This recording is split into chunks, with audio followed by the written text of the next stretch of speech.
Hello everyone, my name is Remco Luchte. I'm Director for Europe's activities for Geospatial World. So moving to our next agenda, but specific to speaker, and sorry for the delay. Do you know you can access maps from over 40 countries across Europe for free? This new initiative from EuroGeographics and its partners will make it possible for users to access maps, geospatial and land information as an open data online. I just want to invite Léa Bodossian, Secretary General and Executive Director, EuroGeographics, to tell us more about the, I think, remarkable initiatives. So welcome.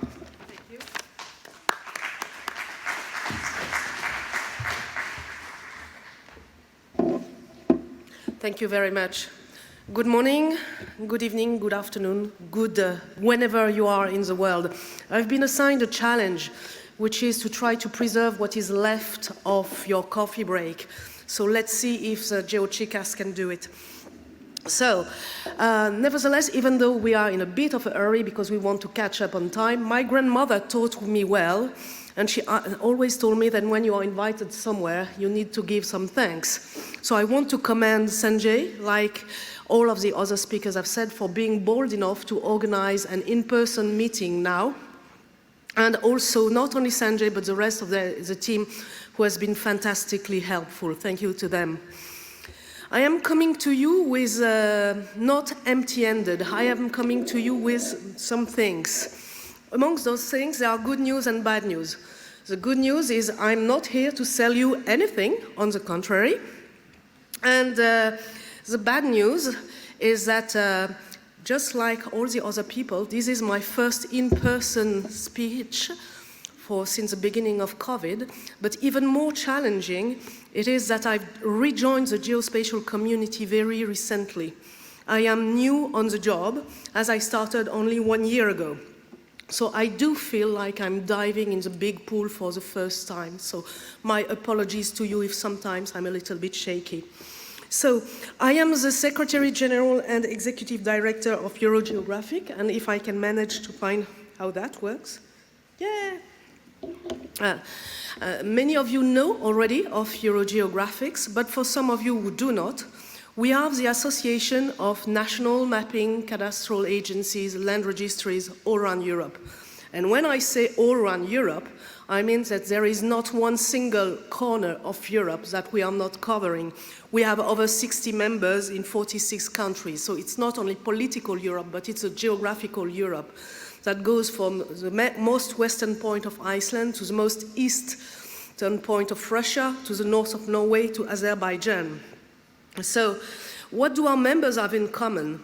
They are producing official authoritative data, geospatial data, that is used in everyday life of everybody, and in their personal life, and in your case also in your professional life on a daily basis.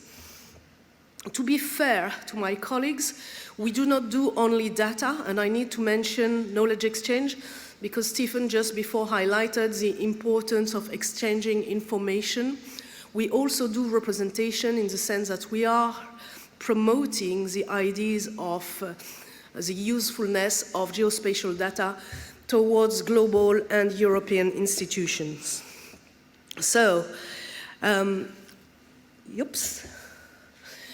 Mrs. Mayer and Frank, you have been very thorough in explaining the use of geospatial data. So in the interest of time, I don't want to repeat it again, but we know that us as geographers, we do way more than maps. Anytime there is a where involved, our members, the national mapping agencies, the cadastral agencies, the land registries, they are also there. So it is very important to keep that in mind. And those little lovely icons are examples of things that our members do and power. They are providing for the safest and cleanest airline routes. They are providing for property deeds. They are providing for agriculture. They are providing for an immense variety of elements. Us, within EuroGeographics, we've been coordinating for some years the production of pan-European datasets that are the only ones that are made out of official authoritative data.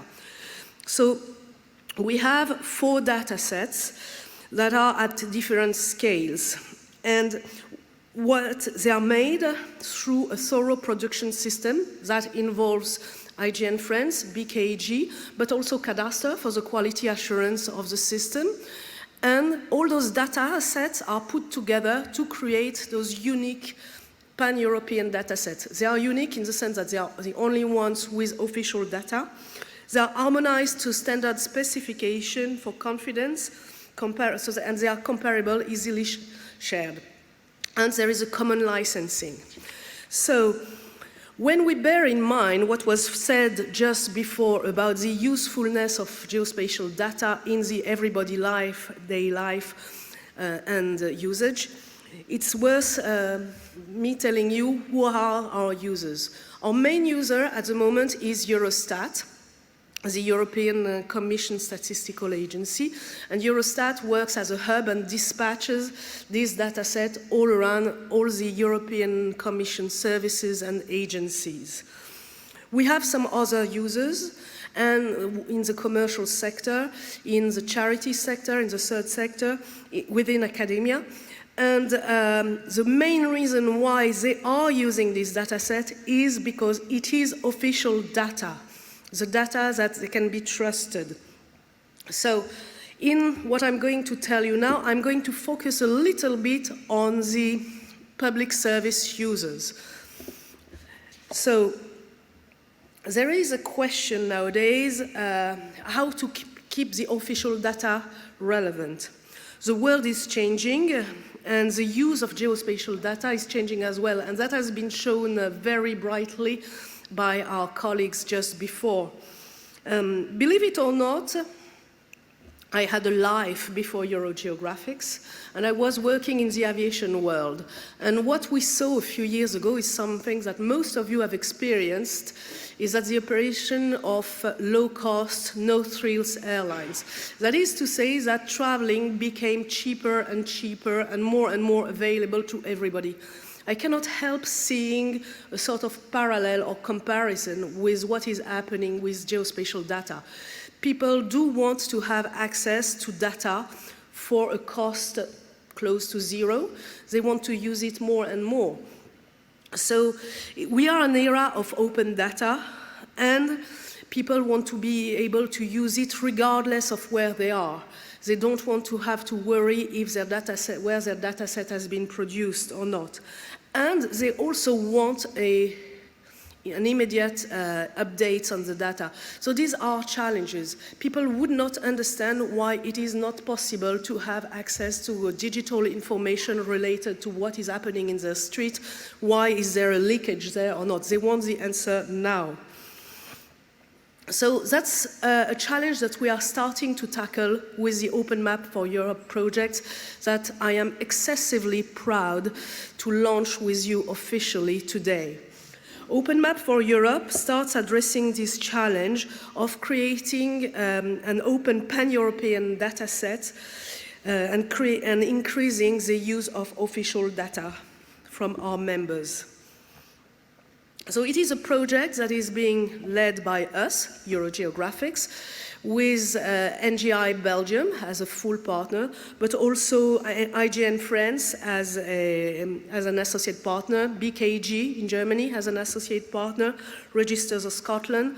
And when I'm saying that, these are the ones whose names are officially on the papers. But it would not be possible with the full cooperation and support of all of EuroGeographics members. So over 3 years, we are creating this project. We are halfway through. And this project consists of making the data available, but also of initiating, and that's where what you were saying just before, Stefan, is excessively relevant, developing a user-centric approach. What is in Open Map for Europe? Doesn't want to move? Yes, we are. So, We are opening 3 of our data sets that are being made available for free through a single gateway. And we are including in that gateway a data set that was available previously. And some of you may have been in the situation where they were opening data set. It is not as easy as it seems. And I want to underline the fact that the data sets that we are opening are each of them made of dozens of other data sets from our individual members. And one colleague from an institution that I shall not name here to preserve their privacy told me, oh my God, I don't know how you are doing that. It is so complicated. So during this first year and a half, we have been developing and getting the agreements, the licensing, etc., to have the right to make all of those data open. That's what we have been doing. So in the next phase, we will be adding a cadastral index map and an imagery data set. So I can only invite you to go to the website, Maps for Europe, that gateway, where you will see the project and the data sets that have been opened just a few days ago and made available for publics, and we have already had hundreds on download. As any work, it's a work in progress. We work through iteration, so your feedback is welcome. We know it's not perfect, but we are aiming at improving it, so we are with a lot of pleasure taking on board the comments made out of goodwill with a desire to help us in improving it. We will be having 2 additional iterations of that gateway that will allow us to, by December 22, to have the data set fully complete, hopefully, fingers crossed, if everything goes well. You can see that I'm really trying to rush and put all this information very quickly. What are our challenges for that? Well, I've mentioned it earlier. One of the first challenges is the sustainability in the long term. And we believe that this challenge can be solved by developing a user-centric approach. So I'm going to tell you how we are doing that. Well, we started by focusing on our main user, meaning the European institutions. We have surveyed them. We have locked them all in an electronic meeting room, and we have let them out only when there was white smoke going out of the room. That is to say, we have questioned them thoroughly in order to know what they are using the data for and how they are using it. So we can see 4 families of use. Creation of policies, we are not surprised. Ourselves, we are most of us public servants. We are used to working for the public good and supporting policies. Statistical needs, well, we sort of suspected that, given the fact that the hub for us to dispatch the data inside the European Commission was Eurostat. Then monitoring of policies. The extent of the monitoring went way beyond what we were expecting, and surveillance. In the next slide, and I hope everybody, even in the back of the room, can read it, I'm putting in details some of the usage we have identified. And one of them was very striking to me. It came from the Food Safety Agency, and they told us we need geodata information on where the planes are arriving so that we can see if germs can be identified on the roads of the trucks that are taking the merchandise out of an airport. So we need to know which roads are the busiest since an airport in order to put into a model the spread of diseases on the crops. And I think that was completely mind-blowing for me, because I really did not expect that. We also have, in terms of setting up policies, clear issues with the exact borders of what finishes where. So in terms of monitoring environmentally protected areas, sometimes by 2 or 3 meters, we don't really know where it ends, and it's important. And of course, everything that has already been mentioned by you, Annette, and by you, Frank, in terms of usage of geospatial data. So these are the things, these are how they are using it, but what they are using it for. But what is even more interesting in order to to address the needs of the user is how they are using it. So they definitely need harmonized data, because policymakers are not going to go through the complexity of harmonizing themselves the data. It's not possible for them, it's not their job. They need timeliness, but they also need historical data, and that was mentioned by one of you before. So in order to be able to predict where the next floods are going to happen, they need to have an evolution of the soil in the recent months or weeks or years in order to be able to protect the people there. And we have seen over the last summer, very tragically here with the floods that affected the Netherlands, Germany and Belgium, how much this can be important. They want data that is agile, that can be developed in one direction or the other. They want it very large scale. That's maybe where we are in phase with the theme of the conference on digital twin. Basically, in an ideal world, which does not exist yet, they would need a one-to-one geodata so that they can really see at the European scale what is happening where. And they need frequent updates and they need precision.